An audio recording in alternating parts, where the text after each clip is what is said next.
बंधन हो तो ऐसा हो जो प्रतिबिंब जैसा हो। तू देखे तो मैं दिख जाऊं, मैं देखूं तो तुझको पाऊं। नमस्कार दोस्तों, फुर्सत के पलों में आपका स्वागत है। मैं हूं रीना भार्गव, आपके साथ आपकी फुर्सत के पलों में। एक जंगल में एक आश्रम था, हरियाली से भरे और फूलों से सुगंधित। उस आश्रम को एक साधु महाराज चलाते थे। छोटा सा आश्रम था, उसमें एक मंदिर था जहां प्रभु राम, भैया लक्ष्मण और माँ सीता संग हनुमान जी विराजते थे। एक छोटा सा सत्संग हॉल था जहां शाम को साधु बाबा सत्संग किया करते थे और प्रसाद का वितरण करते थे। बहुत सारे श्रद्धालु तो उनके पास नहीं आते थे, लेकिन थोड़े से चढ़ावे से भी उनकी आराम से गुजर बसर हो रही थी। 2-4 शिष्य थे तो उनके काम में कोई व्यवधान नहीं आता था। एक बार साधु बाबा के मन में इच्छा उठी कि क्यों ना प्रभु राम की जन्मस्थली अयोध्या जाकर उनके दर्शन किए जाएं। दिनों दिन उनकी ये इच्छा बलवती होती चली गई। एक दिन उन्होंने अपने शिष्यों को बुलाया और उनसे अपनी इच्छा जाहिर की।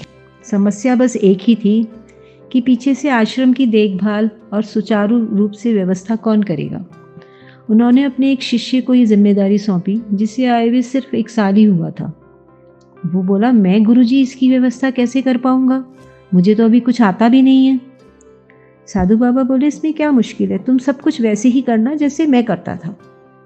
आखिर शिष्य मान गया और साधु बाबा अयोध्या के लिए प्रस्थान कर गए। अब शिष्य मंदिर की व्यवस्था देखता, प्रवचन हॉल की व्यवस्था देखता और रसोई की भी व्यवस्था देखता। उसे थोड़ी कठिनाई आने लगी। एक दिन वो मंदिर में गया और हनुमान जी से कहा, प्रभु आप यहाँ भी तो हाथ जोड़े हुए बैठे हुए हैं भगवान जी के सामने, क्या आप मेरी थोड़ी सी मदद नहीं कर सकते? बस थोड़ा सा मुझे सामान ला दिया करिए। हनुमान जी मान गए। शिष्य बोला, आप मुझे सिर्फ बाजार से मेरे रसोई का सौदा ही ला कर दिया करिए, मैंने क्योंकि सुना है आप वो पहाड़ वगैरह उठा कर ले आते हैं, वो सब मुझे नहीं चाहिए। हनुमान जी मान गए। शिष्य का काम थोड़ा सा आसान हो गया तो वो खुश हो गया। लेकिन कुछ दिनों बाद वो फिर मंदिर में पहुंचा।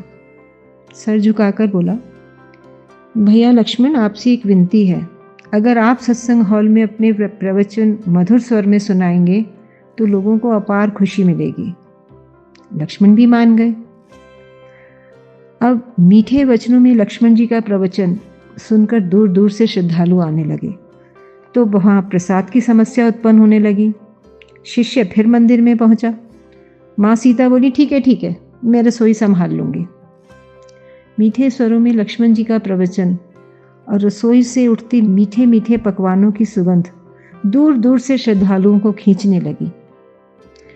अब श्रद्धालु भी मंदिर में बढ़ने लगे तो चढ़ावा भी बढ़ने लगा। अब वो फिर परेशान हुआ शिष्य। उसने सोचा, लेकिन वो भगवान राम से कैसे जाके कहे कि वो हिसाब किताब देखें, वो तो राजा हैं।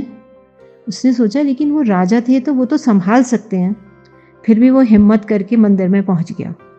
नीची नज़र करके बोला, मैं आपसे कोई काम करने के लिए नहीं कह रहा हूँ, मैं तो बस इतना चाहता हूँ कि ये हिसाब किताब आप देखें।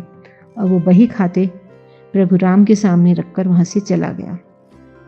कुछ दिनों बाद साधु बाबा आश्रम लौटे तो वहाँ का नज़ारा देखकर अचंभित से खड़े रह गए।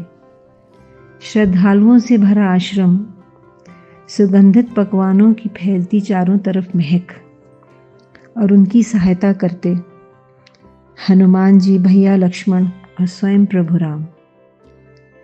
आनंद और खुशी के मारे साधु बाबा के मुख से एक भी शब्द नहीं निकला। उन्होंने शिष्य को गले लगा लिया। मैं मीलों दूर सफ़र करके प्रभु के दर्शन करने का अयोध्या पहुंचा और यहाँ तुम्हारे साथ स्वयं प्रभु अपने परिवार के साथ थे। तुम धन्य हो। तो दोस्तों, है ना ये सहज समर्पण की अद्भुत व्याख्या।